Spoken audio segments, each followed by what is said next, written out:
You are listening to Church Talk with Isaac. Hello, everyone, and thank you for tuning in to another episode of Church Talk with Isaac. I am your host, Isaac Watson, and as always, I always look forward to doing these podcast episodes for all of my listeners. And I want to thank you all for taking time to listen to this particular platform. All of the amazing feedback that I have gotten over the past year and a half or so has been absolutely astounding. It's been amazing from all over the world. So I appreciate every single download, every single subscription, every single rating, every single review. They all mean so much to me, and I truly do appreciate it. So do me a favor, wherever you are, stop doing whatever you're doing if you can, and I would like you to rate Church Talk with Isaac, as well as leave a review if you have not done so already. And what that does, of course, is it makes this platform more visible so that others may see it and would be able to get a hold to this platform and catch all of my previous episodes as well as those which are to come. I really do appreciate it. It only takes a second, and it helps me out. And it also helps the community that desires more platforms such as this one. So thank you. I want to go ahead. I want to jump into today's topic. I want to jump into this week's topic. And what I did was I've been taking time to actually look at many of the requests that I've been getting from our listeners, from my social media family, Facebook family, Instagram family. And people have sent me requests for topics that they'd like me to cover. So I'm going to actually cover one of those requests today. And hopefully it's something that helps some of you.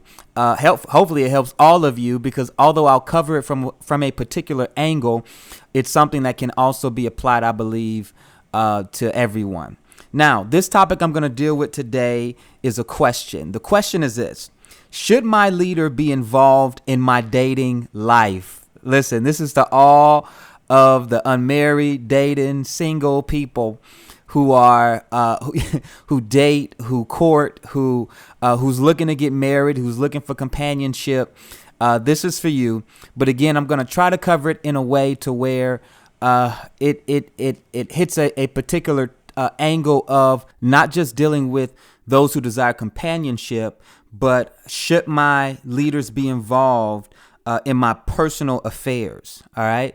But of course, I want to stick true to the initial question as well. And let me respond. Let me answer by saying this. All right. I believe that you should involve your leaders. And when I say leaders, this is Church Talk with Isaac. So I'm talking about your church leadership. All right.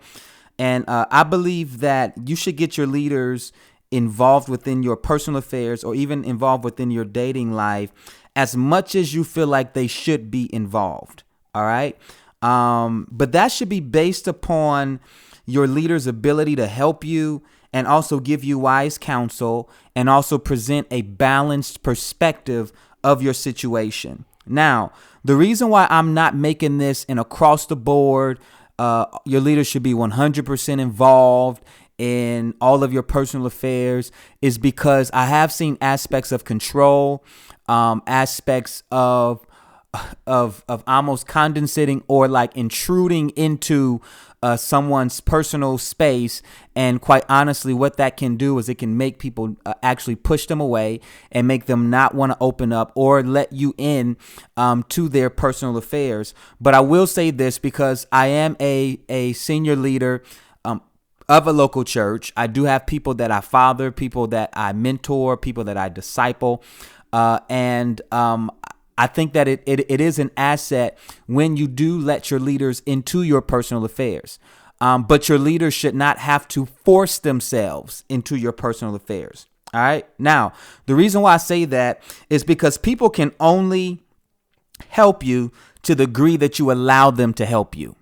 And that's across the board. That's with anyone, whether it's spiritual leaders, whether it's friendships, whether it's, people that you say you trust, whatever it may be. People can only help you to the degree that you allow them to help you.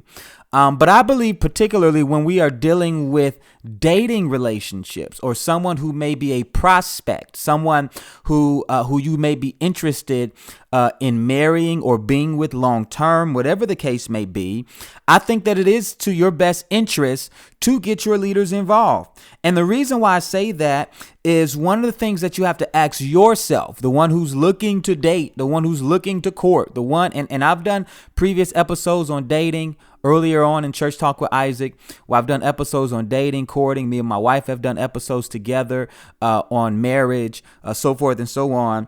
But from a pastoral perspective or from a spiritual leader's perspective, one of the things that I'm just going to tell you that spiritual leaders will look at is will the consequences of the relationship that you're getting involved in at some point pull us in, pull your church in, or pull your leaders in. Now, what I mean by that is, will we be the ones after you've made your decision to do whatever, whether it turns out well or whether it turns out bad? Will we be responsible for counseling you? Will we be responsible for helping you to not jump off of a ledge? Will we be responsible for providing guidance, deliverance, help, pastoral support to you? Or if it ends well, will we be responsible for counseling you? Will we be responsible for marrying you? And these are things that you have to consider when you are courting, especially if you are involved within your church or accountable to some degree to your church leadership. These are questions that you have to ask yourself, because as a spiritual leader, as a pastor, as a senior leader, someone who pastors a church, and as someone who holds covenant to a high standard, I want to know what I'm getting myself into. And that's because I am responsible for people. I'm responsible for caring, for protecting, for guiding, for correcting, for helping, for nurturing the people that I lead. So I want to know what I'm getting myself into. So I believe that one of the things that has to be considered when you're asking the question, should my leaders be involved in my dating life? Will your leaders have to be the ones that has to face the consequences of that relationship at some point? Or will your church be the ones that will have to face the consequences of your relationship and at some point? Now, what I want to do is I want to give you some scripture. All right. Proverbs chapter 11, verse 14 is very, very familiar. And let's look at it really quick. It says this: where there is no counsel, the people fall, but in the multitude of counselors, there is safety.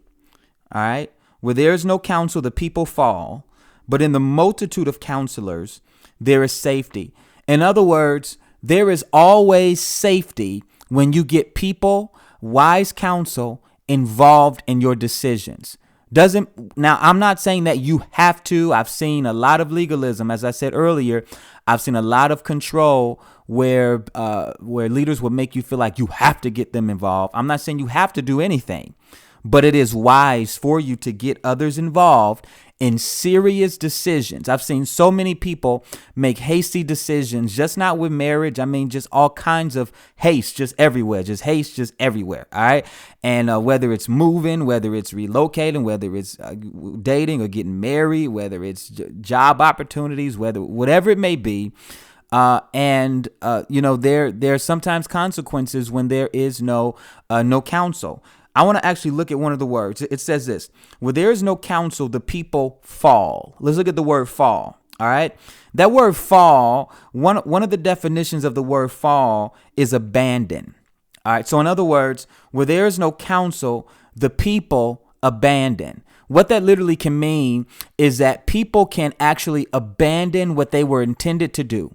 People can abandon God's plan or God's purpose, or they can get off track. Another definition is the word desert. They can desert God's intention because they lacked the will, or they lacked the wisdom to get other people involved. Another definition in the Hebrew of the word fall there is the word defect. So in other words, there are many people who, in a sense, can become defective because they do not get their leadership involved in their decisions. All right. Now, the word defect or defective, it means a shortcoming, imperfection, or lack. So in other words, when you refuse to get wise counsel involved in your personal affairs, there are many times where you do not get all that you should get out of a particular situation or season in life. You experience shortcomings. You can experience, not only can you experience shortcomings, but you can also experience lack.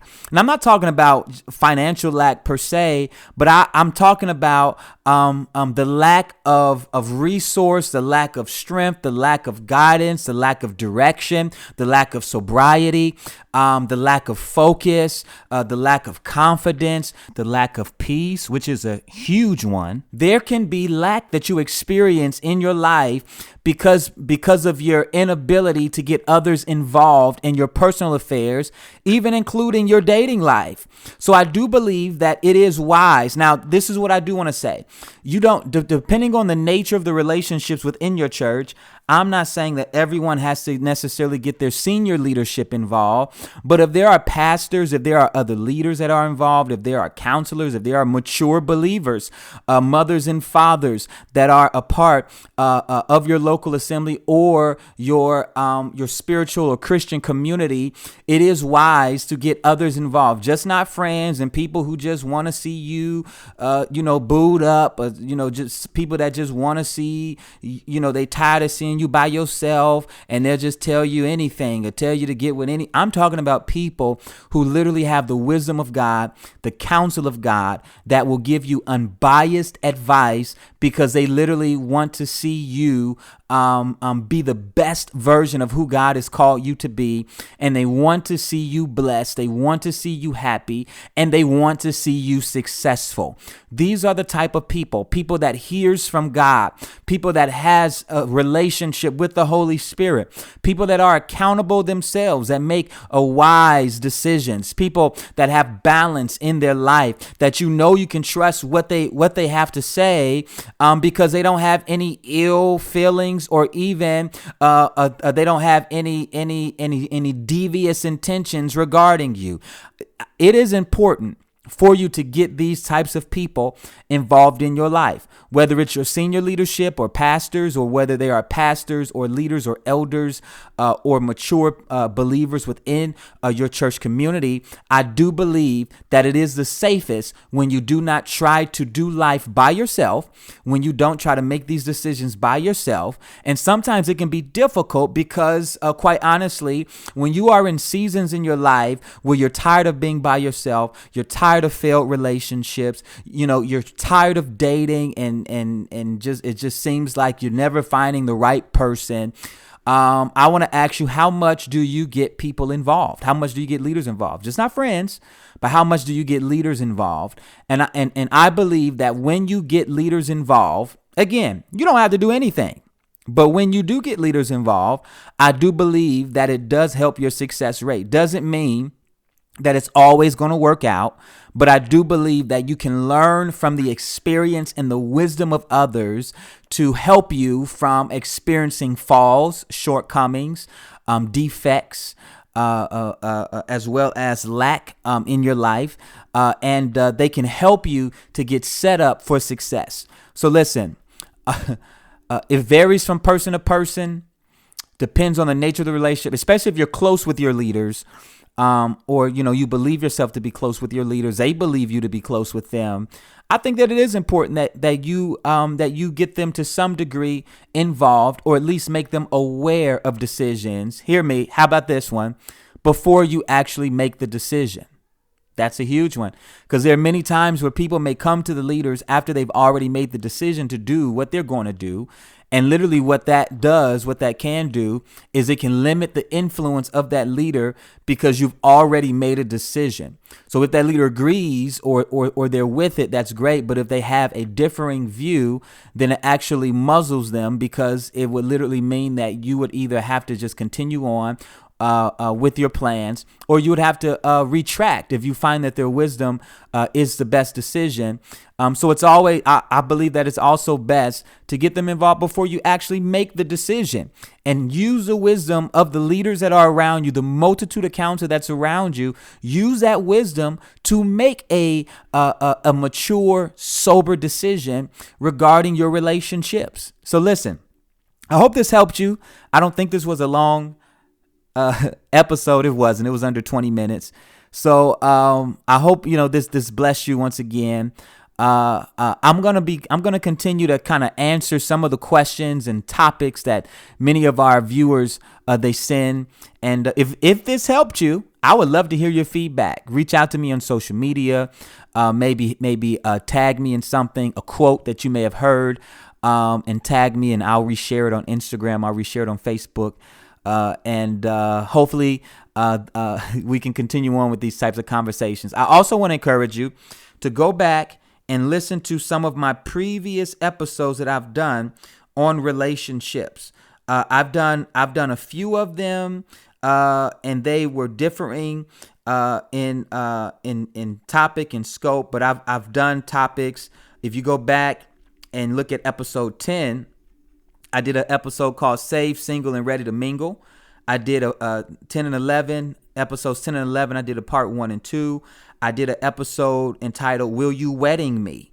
And I believe me and my wife, we did that one. I talked about marriage and ministry. So we've done relationship episodes in the past. So I encourage you, go back and listen to those as well, because those may also help you in various seasons that you may be going through. So listen, I love you all. Thank you so much for tuning in. I pray you have a blessed and prosperous week. Until next time, be blessed. Thank you for listening to Church Talk with Isaac. If you enjoy our content and benefit from this podcast, do me a favor and subscribe, leave a review, and share with your friends, family, and colleagues. I'm also on all social media platforms and would love to connect with you. You can also partner with us by visiting isaacwatsonministries.com and clicking donate. Your partnership helps us to get the message of Jesus through Isaac Watson Ministries to the world. Talk to you soon.